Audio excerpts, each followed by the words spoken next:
नमस्कार। राजधानी लखनऊ में आज कारगिल विजय दिवस की 27वीं वर्षगांठ के पावन अवसर पर कारगिल शहीद स्मृति वाटिका लखनऊ में नगर निगम लखनऊ द्वारा आयोजित किया गया। लखनऊ में नगर निगम द्वारा आयोजित किया गया श्रद्धांजलि और शहीद परिवार सम्मान समारोह में सम्मिलित होकर भारत माता के अमरवीर सपूतों को विनम्र श्रद्धांजलि अर्पित की तथा उनके परिवारों को अतिथि और त्याग और समर्पण और साहस का नमन किया। ये अवसर केवल स्मरण का नहीं बल्कि उन वीर जवानों को प्रति कृतज्ञता प्रकट करने का जिन्होंने मातृभूमि की रक्षा हेतु अपना सर्वोच्च बलिदान दिया है और स्वर से कार्यक्रम राष्ट्रभक्ति आने वाली पीढ़ियों को सदैव प्रेरित करती रहेगी। इस गरिमा को कार्यक्रम में उत्तर प्रदेश के माननीय मुख्यमंत्री श्री ब्रजेश पाठक, मंत्री श्री के शर्मा जी, महापौर लखनऊ की श्रीमती सुषमा खरवाल जी, माननीय सदस्य विधान परिषद के श्री संतोष सिंह जी, माननीय सदस्य विधान परिषद के रामचंद्र प्रधान जी और माननीय विधायक जी नीरज बोरा जी, सभापति उत्तर प्रदेश के विकास बैंक के विवेक सिंह तोमर, भूमि विकास बैंक श्री विवेक सिंह तोमर, माननीय अध्यक्ष उपाध्यक्ष कार्यकारी नगर निगम सुशील तिवारी पम्मी जी और पूर्व सदस्य विधान अरविंद त्रिपाठी जी और नगर आयुक्त नंबर श्री गौरव कुमार शाही ने गणमान्य उपस्थित रहे। जय जवान जय किसान। कारगिल विजय दिवस की बहुत बहुत शुभकामनाएं।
कारगिल विजय दिवस के अवसर पर मैं पूज्य अटल बिहारी वाजपेयी जी की स्मृतियों को भी नमन करना चाहता हूं।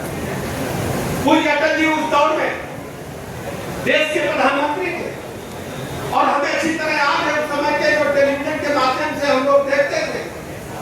पूज्य अटल बिहारी वाजपेयी जी प्रधानमंत्री होने के बावजूद स्वयं कारगिल पहुंच करके सेना का उत्साह बढ़ाने का काम किया और हम अच्छी तरह जानते हैं कि कारगिल में पड़ोसी देश के दुश्मनों ने जिस ढंग से घुसपैठ करके सेना को छद्म रूप से भेज करके भारत की सीमाओं का आक्रमण करने का असफल प्रयास किया था, भारतीय सेना ने मुंहतोड़ जवाब दे करके उनके हमले को ही विफल नहीं किया, उनकी हैसियत बताने का काम किया। आज आदरणीय प्रधानमंत्री नरेंद्र मोदी जी ने अपने मन की बात में उस बात का जिक्र किया, ये क्या हम जय हिंद और तिरंगा लेकर के चल रहे हैं, ये उन पूर्व सैनिकों का जिन्होंने अपनी शहादत की है, जिन्होंने अपने प्राणों की आहुति दी है, उनकी वजह से हम चल पा रहे हैं। मैं अपने शहीद सभी वीर सैनिकों का, अधिकारियों का बहुत बहुत श्रद्धांजलि अर्पित करता हूं, उनके परिजनों का अभिनंदन करता हूं और जिन के यहाँ पर सम्मान हुआ है, हमारी पूरी सरकार और नगर निगम प्रतिबद्धता के साथ अपने वीर सैनिकों के साथ, वीर नारियों के साथ, उनके परिजनों के साथ खड़े। ये कार्यक्रम लगातार कई वर्षों से होता है, लेकिन आदरणीय महापौर जी ने इसको और सुंदर व्यवस्थित बनाने का काम किया है। मैं पूरे नगर निगम को, महापौर जी को इसके लिए बहुत बहुत आभार प्रकट करता हूँ और ये हम सबकी जिम्मेदारी है लखनऊ के नागरिक होने के नाते कि लखनऊ में जितने भी वीर सैनिकों के परिवार रहते हैं उनका चिन्हीकरण करके उनका सम्मान होना चाहिए।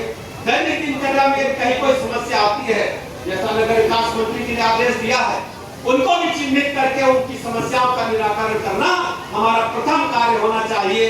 और यही शहीद सैनिकों के प्रति सच्ची श्रद्धांजलि होगी, क्योंकि परिजनों को कहीं कोई दिक्कत नहीं होगी। आप सब जानते हैं भारत माँ के वो वीर सपूत हर युद्ध में लड़े थे।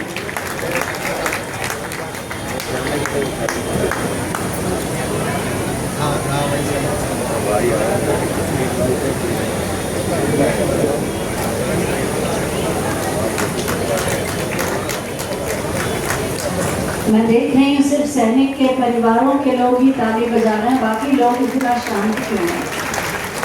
आज जो ये जीवन का अमृत काल और ये शांत वातावरण हमें मिल रहा है, वो इन सब की आहुतियों के कारण ही मिल रहा है। तालियों के प्रणाम तो हम समर्पित कर ही सकते हैं।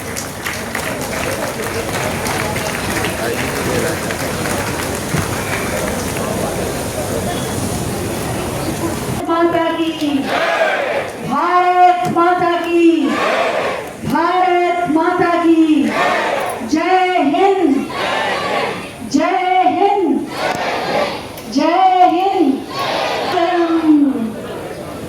यहाँ उपस्थित कारगिल के शहीदों के सभी परिवारजन, लखनऊ नगर के सभी वीर सपूतों के परिवारजन, जिन्होंने देश की बाहरी या आंतरिक सुरक्षा में अपने प्राणों की आहुति दिया, आप सभी वीर सपूतों के परिवारजनों को मैं नमन करता हूँ। साथ ही यहाँ बहुत से पूर्व सैनिक भी उपस्थित हैं, उनको भी मैं नमन करता हूँ। कुछ वर्तमान में देश की सुरक्षा के लिए काम कर रहे सैनिक भी उपस्थित हैं, हमारे सुरक्षा कर्मी उपस्थित हैं, उन सभी को आज के इस अवसर में मैं बार बार नमन करता हूँ। मंच पर उपस्थित हमारे बड़े भाई और प्रदेश के यशस्वी मुख्यमंत्री माननीय ब्रजेश पाठक जी, इस नगर की महापौर हमारी बहन, और जिन्होंने बड़ी अच्छी बात हम सबकी जानकारी के लिए बताया कि एक सैनिक की बेटी हूँ, एक सैनिक की बहू हूँ और एक सैनिक की पत्नी। ये हम सब के लिए मैं तो अपने महापौर जी की कर्मठता की वजह से, इनके कुशल प्रशासन की वजह से उमड़ती हैं और एक मंच की ओर आगमन हो रहा है। श्रद्धा सुमन समर्पित करने के बाद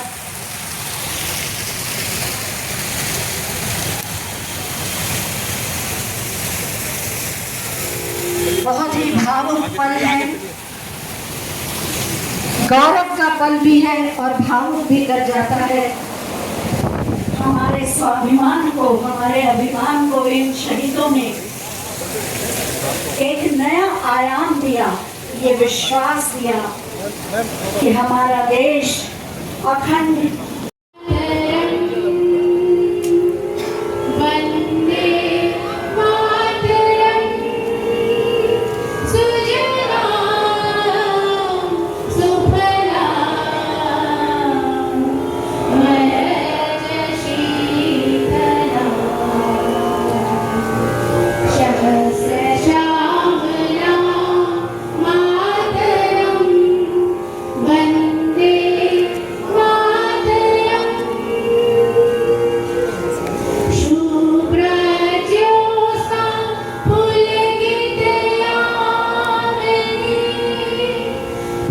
मंच पर आए। सभी के नाम मैंने बोल दिए क्योंकि आप सब लोग को आने में समय लग रहा है।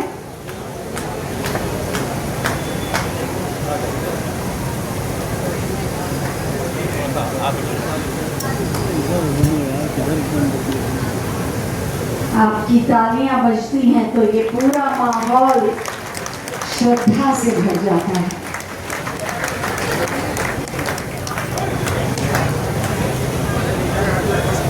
अभिवादन, सम्मान, नमन तालियों के माध्यम से भी संभव है।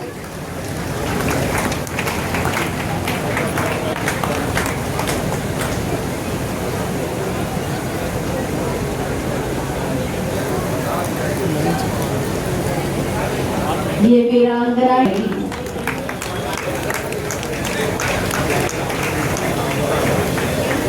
अगर ऐसी पत्नी और ऐसी माताएं न हो तो कैसे। हमेशा कारगिल विजय दिवस पे कारगिल शहीदों का सम्मान होता था। मैंने और नगर आयुक्त ने एक प्लानिंग की थी, हम हमारे लखनऊ में जो भी शहीद हुए हैं उन सब वीर नारियों का स्वागत करेंगे। तो वैसे हमारा 31 तारीख का था ये प्रोग्राम, लेकिन कल फिर जब समय मिल गया और सबसे बातचीत हुई तो इसको आज ही रख दिया है, क्योंकि यहाँ लखनऊ में 50 ऐसे शहीद हैं जिनका परिवार यहाँ रहता है। तो जल्दी में कमी हो पाया है, लेकिन अगली बार बड़े धूमधाम से बड़े उससे मैं इनका स्वागत करूंगी, क्योंकि आज जो हम मंच पे बोल रहे हैं, आज जो मैं महापौर हूँ और आप जो चल रहे हो सड़क पे, ये सब इन्हीं शहीदों की देन है। अगर ये सीमा पे ना होते और आपने देखा होगा कि अंदर किस तरीके के हालात हैं, लेकिन आज जो है तो हमें इनको नमन करना चाहिए और जितना हो सके हमको तन मन से इनकी सेवा करनी चाहिए। दीदी, आप पहाड़ की बेटी हैं। पहाड़ का नाता और सेना का नाता, मतलब ये अटूट रिश्ता है पहाड़ का और सेना का।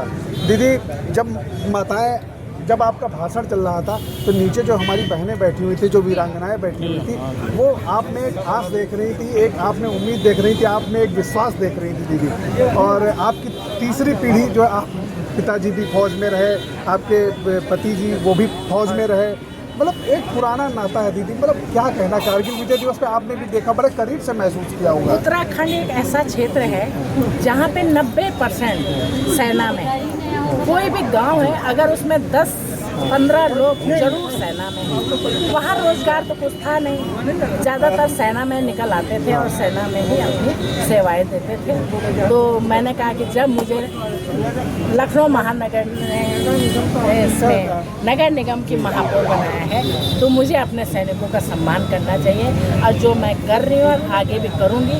और मैंने ये भी कहा कि शहीदों के नाम पे हम सड़कों का भी नामकरण करें। कारगिल जो युद्ध हुआ था उसको आपने बहुत नज़दीक से महसूस किया, लेकिन हम हर चीज़ जानते हैं कि एक सेना परिवार कैसा होता है, और एक सैनिक की पत्नी स्वयं पिता भी होती है, स्वयं माँ भी होती है। क्यों कि पिता बॉर्डर पे है, उस बच्चे की माँ भी वही है और पिता भी वही है। एक सैनिक